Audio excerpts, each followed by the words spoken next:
What is the best Glenmorangie? And what is the best value Glenmorangie? And what is the best tasting Glenmorangie? To find out, stay tuned to Was It Worth It Whisky's Glenmorangie Special.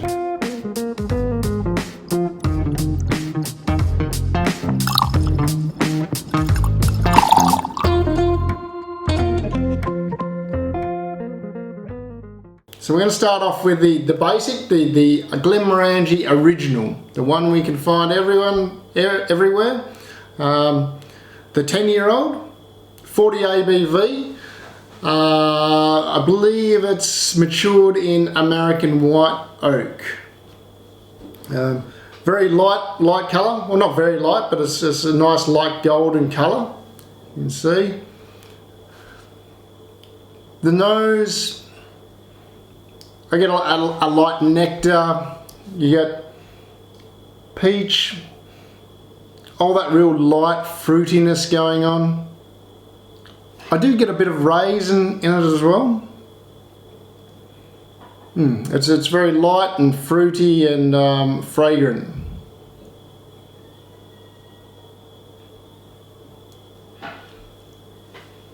On the palate, it's got a mildly creamy texture, which is nice. It kind of coats the palate quite nice with this slight spice.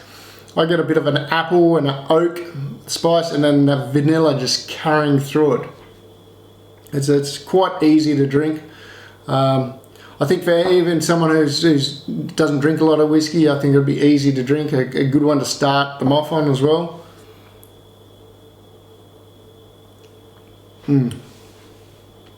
Yeah, very easy, as you can see. The finish I'm going to give it, we get a vanilla, like a slight vanilla, bean pod, peach, short to medium finish. More on the short, I think. I don't think it's very long. You get a few tannin notes going through, but not that real bitter tannin, so it's quite nice. It just kind of ends it off quite nicely. So on the score, I'll do the standard. I'll give a 86 for the nose. I'm going to give it 85 for the palate, and I'm going to give it 85 for the finish, giving us a grand total malt score of 85. But more importantly than that, as we all know, is was it worth it? So for £30, 65 Australian dollars, I think it's a thumbs up. I'm going to give it a 7 out of 10 for the price. It's a bog standard you need to have in your cupboard just for those people that don't really appreciate great whiskey, but you don't want to give them a bad whiskey.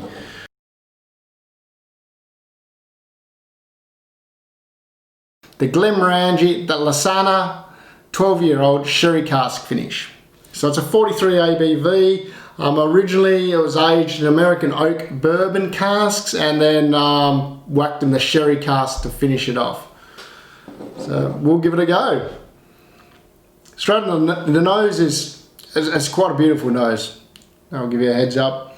We got dark fruits, rich, like it's a rich nose, raisins, dates, plums, a slight orange note that kind of develops through it, vanilla, and apricots as well. So the nose has many flavors. It's not overly saturated like a lot of the sherry casks, those big sherry cask flavors. So you can pick a lot of these notes up. It's very nice.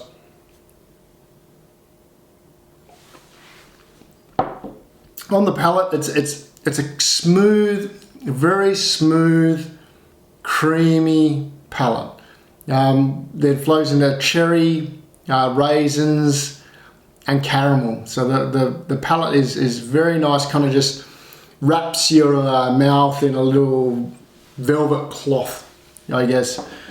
And then flows into this finish, and we got very slight spice. We get a beautiful, I think it's a beautiful toffee nut sort of taste. Then this kind of treacle that just sits on the palate.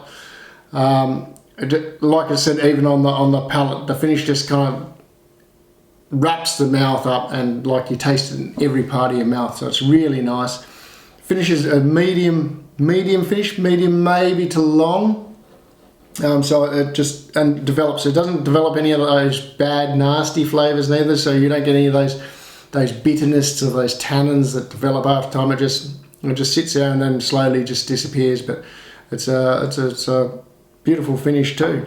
So what I'll do, I'll give the normal score. I'll give a nose of 89 points. I'll give the palate of 87 points and a finish of 88 points. Giving a grand total of malt score of 88 points. But more importantly than that, as you all know, is was it worth it?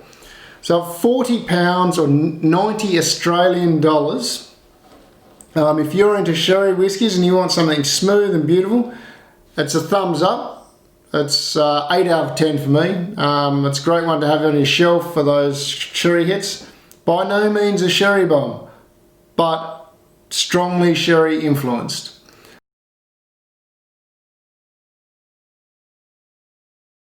Right now we have the Glenmorangie, the Quinta Ruban. Okay, so this is the port cask. It's 46 ABV. So aged in American oak and then put in the port cask to finish. The colour's really interesting. The colour's, I don't know whether you can see it, but it's got this rosé colour about it. It's kind of a red rosé. I'm guessing from the port. Anyway, we'll give it a go. So on the nose, it's a sweet nose into nectarines, plums, and I even think I smell anyway green gages. I haven't seen anyone else saying that, but I definitely get a green gauge note to it. So it's very sweet, beautiful nose, really.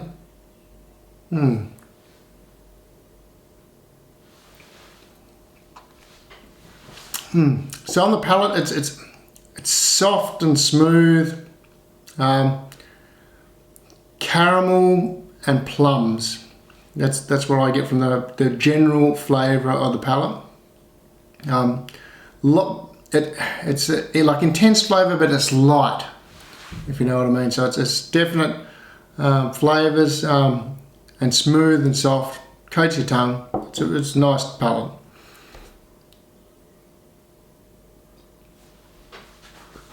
On the finish, we get a mild, very mild spice. I'd say it's one of the it's definitely spice there, but it's light on the spice. We come through with the sweet berries, like red berries, raspberries, I think, mixed in with a bit of plum. Medium finish, dries out the mouth a bit. It's coats the mouth nicely, so it's a nice finish too. It's all very well balanced, and being the port cask, you're not getting that it's a different flavour. So I think if you like any port cask, this is quite a nice one. So what I'll do, I'll give the standard score. I'm going to give that 90 points for the nose. I'm going to give it 87 points for the palate, and I'm going to give 88 points for the finish, giving a grand total of 88. But more importantly than that, was it worth it, as we all know? So I looked it up. We can get these bottles for £50, standard size bottle, or 100 Australian dollars. So at that price, I think it's worth it. I'm going to give it a 7 out of 10 if you like the port cask finish.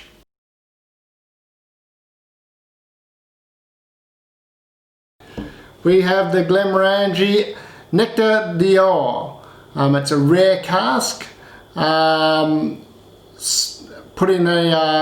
in a Sauternes cask finish, which is a white wine from the Bordeaux region. It comes up at 46 ABV.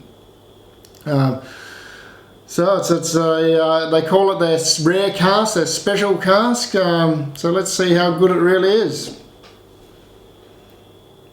So on the nose, there's one thing about this whiskey I forgot to mention too. This whiskey does really enjoy a good 10-20 minutes in the glass, especially if you first pop the cork.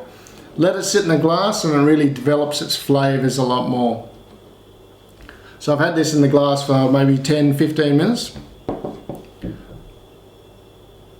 On the nose we got vanillas, sultanas, lemon, and this beautiful short crust pastry flavour, and topped off with a meringue sort of note. It reminds me of lemon tangy tarts, but maybe not the tanginess of the lemon, but everything else that goes with it, the yummy pastry and the meringue and the on the good ones, not too sweet, just that tanginess of the lemon.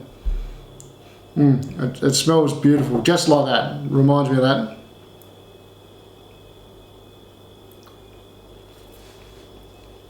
And then when it hits your mouth, and you just get this buttery pastry, that shortbread, that over buttered shortbread pastry just hits your mouth with this slight nuttiness. It's smooth as silk. There's not a burn. There's not a spice. It's not too sweet. It's a bit dry. It's just the butteriness, tartness, goodness on the palate. We have another one back because it's just too bloody yummy.